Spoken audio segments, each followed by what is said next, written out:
Right, so I'm the guy who tells you not to do anything that you learned this week. Hi, I'm Joe Baisley. I'm the Information Security Officer. And the next question is, of course, why am I here? Because I have absolutely nothing to do with any of the interesting things you're going to do. And I would much rather, yeah. Sorry. Hi, I'm Joe Baisley. I'm the Information Security Officer. Oh, yeah, I guess we could do that. Use technology. We have a blowout. Nothing works. Nothing. All right. Just talk loudly. So I'm here to keep our data safe. My primary job is to keep us out of the papers. You might argue that I've done a really terrible job over the last 3 months because I would argue that 2 students have put us there. But anyway, my job is to protect us. That's why I will typically have a much more risk-averse view of the world, such as taking photos of the students, probably perfectly fine, realistically. But I'm worried about that thing disappearing, right? I'm the one who gets called when, hey, my laptop was stolen. What was on it? Oh, just grade books for 20 years. Oh, great, that's a lot of SSNs. Let's try and figure out who we need to talk to, right? Because Ohio Revised Code 1347.12, you're all familiar with it, is Ohio's data breach notification. So this is the sort of thing that I worry about. These are the 4 things you should worry about. The good news is you already are, right? So you have to worry about confidential information, protecting things about students. You have to worry about FERPA, following the federal rules around protecting student records. You want to worry about intellectual property, both yours and your students' rights there, and records retention. If we're a public institution in the state of Ohio, we have requirements in what records we keep and then how we make those available.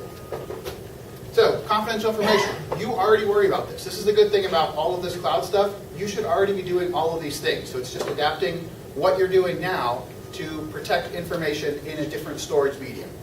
So, all of you, I'm sure, read MOOPM on a regular basis, right? So you're all familiar with MOOPM 3.22. If you haven't read MOOPM, the most interesting section is Section 3.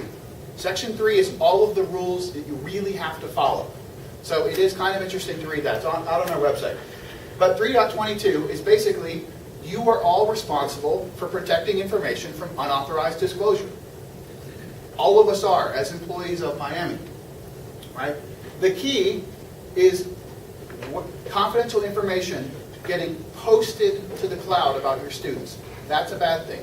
Storing it in the cloud is an okay thing, right? So if you have confidential information about students, which could be any of these things, right? This is a nice list that's pulled out of MOOPM. I underlined and bolded the ones that you're most likely to be coming across, right? So if you keep student advising notes up in Google, right, or any of the tools that you've learned today, that's fine as long as it's not published. That's the key. And a lot of these there, and the folks here can help you see, there will be ways to limit what the rights are. So for instance, in Google, when I make a Google Doc, I'm the only one who can see it.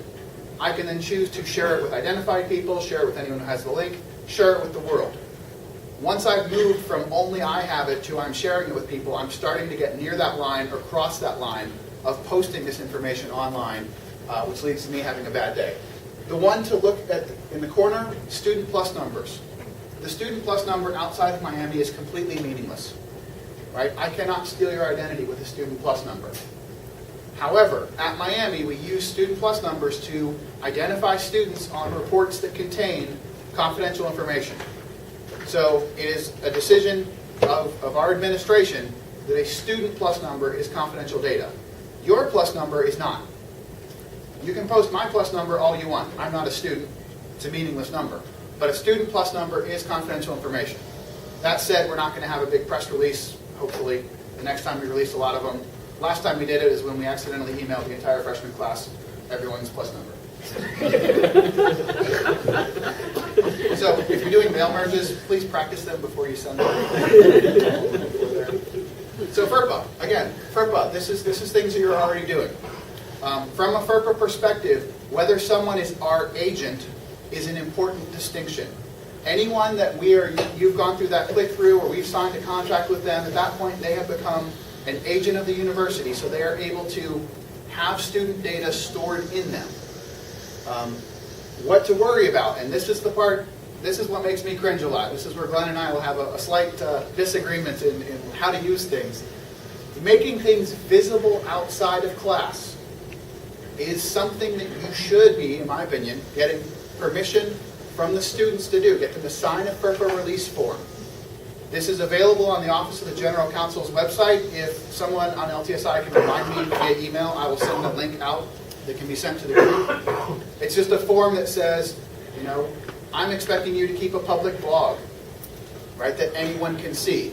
And the reason for this, why we stress so much about FERPA, is you have to think about the really worst edge cases, right? Imagine that you have a student who is actively fleeing someone and is in fear of their life and cross the country to avoid them. And you're making them post a public blog, right? This person is now potentially able to be found. So you have to get permission to post these things from the student. If the student does not give that permission, right, because they will be choosing to, it's not a mandated permission, you will have to provide them with an alternative for whatever a number of points you are making that thing worth. But if you have questions, Robin Parker is the one to talk to. Yes, Glenn? I actually agree completely with you. Ah, excellent. When I do this, I always give my students an option to do a private blog, or if they don't want to tweet, we can do private tweets. You always have to give them an out. Yeah, because it could be stalkers, it could be, maybe they're a witness protection program. I mean, you always have to do that. Yes. So I agree completely. Perfect. Let's go on the record. But, and record it too. I like it. I'm going to get a copy of it. But Robin Parker is the person who will answer FERPA questions definitively for the university. So if you have a question, 96734, our general counsels are much nicer and more approachable than they're made out to be in the rumor mill. I've experienced lots of T's and C's clauses in my practitioner purpose. Can't you just say, by reading the syllabus and agreeing to sitting in this course beyond today's date, you subscribe to, you know, this blog, you subscribe to access to Twitter, you allow yourself to be photographed, you will. I mean, you can't. I'm a lawyer. My experience with Robin is you can't do that because it implies then that they can't take your class if they don't go public. Unless they notify you otherwise or something. You put that in the clause. Yeah, and you just don't want to make it come across like you're kind of blackmailing them into doing it. You can Right. say, you know, if you do this class, you know, but if you are not comfortable with those things, let me know and I will give you an alternative option. Right. That's all. But yeah, so you haven't heard that as a. I know that they have 2 variations of the FERPA permission form on their website, so I think the expectation is not a click-through syllabus, because also, just by receiving it, the enforceability is questionable. Under UCC? Or, I guess it's not UCC. Yeah, we can talk about that over lunch, but I I think it's an do interesting. ask my students every semester to sign a verbal form, and if they don't, it's very clear that if they don't want to, that we will make other arrangements for them. So, yeah. Intellectual property, right? This is a lot of sort of what you're creating, what your students are creating. Read the terms carefully. As we've seen in some of these other presentations, you might be giving away rights that you want to hold on to. If you are looking to have your students use a particular site and you're clicking through on their behalf, which I do not recommend, I recommend making each of them go set up their own account, that sort of thing. But make sure you're not giving away your students' rights. MUPM 15.6, one I'm less familiar with because I don't have much intellectual property, but it has a lot of guidance around intellectual property. And once again, Office of General Counsel, they are here to help you around these types of issues. They're used to weeding through the legalese that's going to exist in some of these terms and agreements. Now, they may tell you things like, we don't recommend that you do that. Right? And this is a key delineation if you're talking with the General Counsel.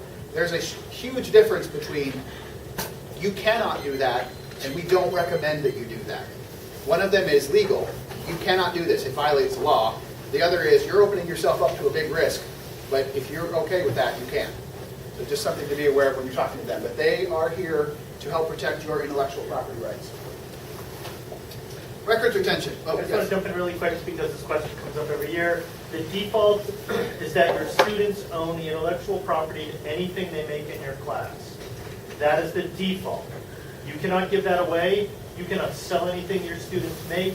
They own the rights to anything they make in your class. If you do a project for a client, your client does not own that intellectual property. The student does. Unless, and many of the clients do this, there is an additional document that is Sign drawn it up. away. The students sign it, and they basically say, here are the rights we give away. So that then, because like Glenn said, you know, let's say that you do a big marketing campaign, for Procter & Gamble, but the students own the rights to it. So Procter & Gamble can't actually use it to do anything unless there was an agreement in place, and this is typically what a company like P&G would require before they invest the resources. They get the necessary rights so that they can take pieces from that and use it without needing to compensate the students. And usually it's a win-win. The students get great industry experience, industry gets great student insight, and there's sort of a process that already exists. If you're looking to do something like that, like I'll look at what the Highwire folks are doing over in Farmer. If you're thinking about setting something up like that, talk to the general counsels. They will build out a little process and make everything nice and smooth. I was going to say, frequently, they're asked to sign NDAs, but we have our own, right? Isn't that right? Like, you don't want them signing P&G's NDA, you want them signing... We have one that we would put on the vendors called the Miami Services Agreement. Right. Which does cover basically the confidentiality of what we're producing. Because from our perspective, before that agreement is signed with P&G, all of the work being done, whether for P&G or for your class, whichever way you view it, is educational work product produced by the student. And as such, it would be covered by FERPA. You couldn't share it with Procter & Gamble at that point. Records retention, this is stuff you should already be doing also. Here, there's a records retention manual that you can take a look at. It's a less exciting read than MOOPM. Your syllabus, you should be maintaining for what we term active plus 6. So essentially think of it as 7 years. The active academic year and the 6 previous. Tests and exams should be maintained for active plus 1. The faculty gradebook should be maintained for active plus 6. This is a requirement on your side. Basically, this is how long a student has to challenge a grade. It's 7 years. Is this a group of three? No, this one is in, if you go to our website and search for Records Retention Manual, it's on the Office of the University Secretary's website, and if somebody in LTSI can remind me to send that in the email with links, I'll include that as well. Do you have any idea how often students challenge 7 years after? I don't. I know anecdotally of at least one that was 5 years after, but yeah, I don't have any real numbers there. I want a question. Yeah. Tests and exams, active plus 1 year. Yes. When can I throw away this spring's test? As soon as next spring semester ends. Because the active year is 2012-13. When 2013-14 ends, that will have been the plus 1 year. And if you destroy them at our Shredfest event, which is now a yearly event, we just had Oxford Friday, and we have regionals coming up on Thursday. We have a representative from the Office of the University Secretary there, and she'll confirm whether records can or can't be destroyed at that point in time. We're looking to do this as an annual thing, basically every last Friday of exams, a chance for folks to bring stuff to us and shred it. Where did I heard about Shredfest, but I didn't know where it took place. Pulley Tower, basically. In The parking lot, right? Pulley Tower, Cook Field, across from Bachelor. So it was it was outside. Yes. It's a giant shredding truck that rolls up, and we load things in and they shred it. It will allow you to, it's actually really nice because you can drive right, literally, the way it's set up this year is different than last year. Drive right up basement of the truck, right in, get right out. And we allow personal things to be shredded as well. So it's twice a year or once every semester? Once a year. Although if there's demand, let us know, and we'll look to do one in December. We just didn't get a good turnout in late October when we did it. Yeah, we wanted a clarification that the test and exams, it says active for plus 1 year, is that 2 years then? I say I have or is that 1 So year? my understanding of it is that the active year is the year it was given. Yes. And then the plus is how many years behind it.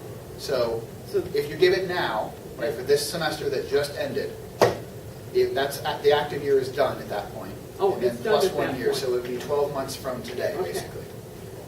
12 months from turn in. Yes. Yes. Sorry. Does this rule apply also for online quizzes and tests and online work? Because I don't know Yeah, how but this the good will be news combined.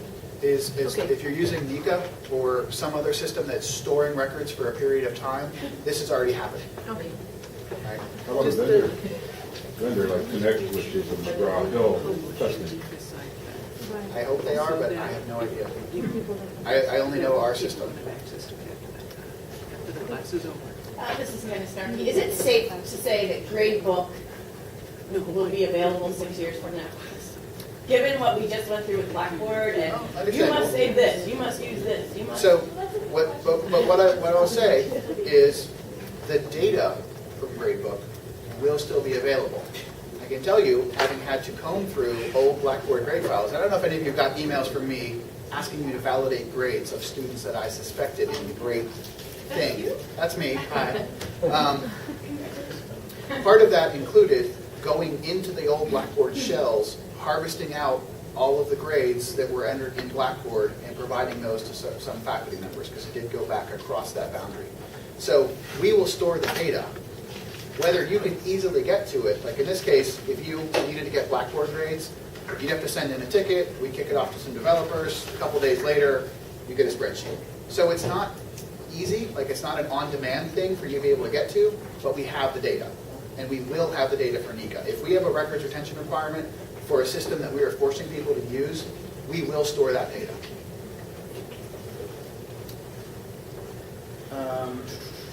Right, and Office of the University Secretary is the best place to go for questions about records retention. Records retention applies to a much wider variety of things. So if you have an administrative role as well, you might want to read over the records retention manual just to see if any part of it does apply to you. Export control. So this is for folks who are doing research, which might be covered by export control. ER, ITAR, and OFAC are acronyms that I don't remember what they stand for, but they're all from the federal government. Basically what it boils down to is certain things cannot travel outside of the United States without you committing a federal crime. Now, the good news from my perspective is it's not an institutional responsibility. It's your fault. So if you violate this and the feds come after us, we just say, there they are. It does carry a relatively large fine and a relatively large jail term. That said, they don't do this very often. It tends to only be in egregious cases, but I'm not a lawyer. Oh, I need to update that text. Chris Wilson's not here. Yeah, he's in North Dakota. So that should say Mitchell McCrae. These are my slides from last year. But if you're not sure about this sort of stuff, and it covers a lot of things you wouldn't expect, right?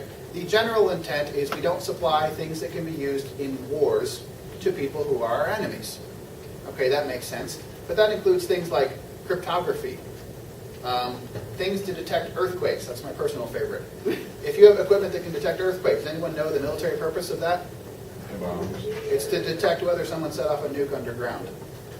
And having that ability is somehow a military capability. But there's a lot of weird stuff that gets covered by this. Basically, if you're not in engineering, chemistry, zoology, geology, you're probably fine. But you might want to talk to Jim Morris or Mitchell McCrae about export control, just to make sure. Because again, it is a personal responsibility. They do have a site up on the compliance side, and I'll get this presentation so it can go to the news site. Privacy. This one has been touched on, I think, by a number of folks already. But read the privacy policies of the services that you're going to use. Remember, you can't agree on behalf of your students. There are huge differences in how things are set into different levels of privacy. Something that is open to the world, like a Twitter, where it's publicly, if it's a public Twitter feed, easy. Open to people who are invited, right? So think of this as a NECA site or a Google Doc that you have shared, right? You know who has that side. The one to worry about is security by obscurity. So this is an industry term in my world, which basically means you don't know where I put it, so it's secure. Well, up until you stumble across it, at which point it's completely secure. It's like if I said, I put $10,000 in one of the rooms in McGuffey. It's just sitting on a desk. But it's secure because you don't know what room it is. Well, as soon as someone finds my sack of $10,000, they're going to take it, because there's no actual security around it. So just be aware that just because it's not easy to find doesn't mean it can't be found. Google is very good at finding things. Right? That is their core business. They and a half dozen or more other companies are constantly crawling the web looking for things. If you want an entertaining afternoon activity, have your folks try and teach you about what's called Google hacking. Right? Just Google for the term Google hacking. It's specific search terms to use in Google to find interesting things, like web cameras that people have left on. Right? I use it in an ISA 235 class. We pull up a bunch of spreadsheets of financial information that some company probably didn't want to have public. And we go through a couple of them. You know, It's income statements, cash flow statements, all sorts of good stuff. That is just out there because people are relying on security through obscurity. Robots.txt is both your friend and my friend, but I'm the evil one. Robots.txt tells the search engine, don't go looking at this. If you go to miamioh.edu/robots.txt, you will find a list of directories that are ignored by search engines. Guess where all the interesting stuff is? Those directories. Just type them in. It's just interesting to see what we've chosen to protect. But in order to protect it, you have to tell people what to ignore, so you pay attention to it. And I have an incoming call. We will eventually be rolling out this piece of software. It's a Cisco tool, which allows you to see your phone calls, and if I chose, to answer them on your phone. So, But you can answer it from your computer. yeah, I could have clicked the middle icon and used my speaker and my microphone to take that call. But yeah, if you're not sure about something, right, if you've got this new cool cloud service, you don't trust their security, put something up there, wait a couple days, wait a week, and then do a search like this. So this site operator, site : says restrict my search to this domain. So this might be site : twitter.com, coolnewtoy.com. And then the phrase that you put in a garbage phrase, right? You know, QWERTYXX12, right? It's not a meaningful word. Hackers, it's just a problem. It's just what they are. These are people who are trying to steal your information for one reason or another. All the attacks, all the meaningful attacks against cloud services have gone against either passwords in one of two ways. Either you have a bad password, or they found a way to exploit the site and they pulled down what's called the hashed passwords. Right? So your password is stored as a big jumble of mess. But depending on how it's stored, if I take that big jumble of mess and throw it against enough computers, I will be able to reverse it and figure out what your password was. LinkedIn being a prime example recently, within the last 12 months. Anyone who got the LinkedIn email that said, oh, we accidentally lost all our passwords, you probably want to reset yours. When you get those messages, do go to the service and reset it, but also check the link. More paranoia. We can talk about that so much. Have good passwords. Use, and this one is, it kills the entrepreneurial spirit, right? I say only use established cloud services. Use things that have been around for a little while because there's a better chance they know what they're doing. That said, experiment on the others because you're going to be using good, different passwords on all those sites. We do recommend using tools like KeepPass, LastPass, Password Safe to store all of your passwords in one place. You only have to remember that one password. Then you can have good, complex, different passwords for every site that you're on. If you don't want to use one of those tools and you're one of those people who insists on using a consistent password everywhere, that's a terrible idea. So instead, take that consistent password and at the front of it, put the first letter of the site you're at, and in the middle of it, put the next, right? So if my garbage password is password, and I'm going to Facebook, it's now FPassKBook, right? Have some sort of a system that allows you to have slightly different passwords that are still easy for you to remember. That will do you a world of good when one of those sites is compromised. I no longer have all of your passwords. Excuse me. Yes. Can you say those password sites that you recommend? Sure. LastPass, KeepPass, which is spelled with only one P, and Password Safe are the three that we recommend. Glenn and the LTSI folks may know some others. There are a large number of them out there at this point. A lot of them will also, like LastPass, can sync across multiple devices. So your iPhone, your tablet, your laptop, you could have access to all of those items versus KeepPass and Password Safe. You have to have the file in question. Yeah, one password that we were talking about earlier is similar. Oh, right. How do we the university feel about, since we're using Google services as a university, using Chrome's ability to sync passwords from device to device? So my phone, my Right. laptop, So- my desktop at home, what? I think a lot of it boils down to when you pick up your phone, do you have a passcode? Right? I mean, because if you're syncing something across all your mobile devices, and I get your mobile device, what happens? You know, how much do you trust your kids? And I say that as someone who has no kids, so I love giving parenting advice. But think about it, right? Your 15-year-old gets pissed off at you for some reason. They have the family iPad that you've unlocked so they can play Angry Birds, but you've synced Chrome and it automatically logs in so they have access to your email, so they send a nasty note to your colleague, your boss. Anybody? Just something to worry about. That's another reason. Humorous light note, it's about time for lunch. Do we have any other quick questions before we go? And again, you'll be around. So I'm gonna do a John and just keep Yeah. going. You'll be I will be around for lunch. Yeah. This is the key one. So everything you're learning about now, best effort support. We'll try and help you as best we can. But what about your data, right? And this talks to using other services. Will that data be there? Will the cloud eat your kids' homework? But this one, this is a new one. Google Drive. We do not back up your Google Drive, right? It is a Miami provided thing through Google.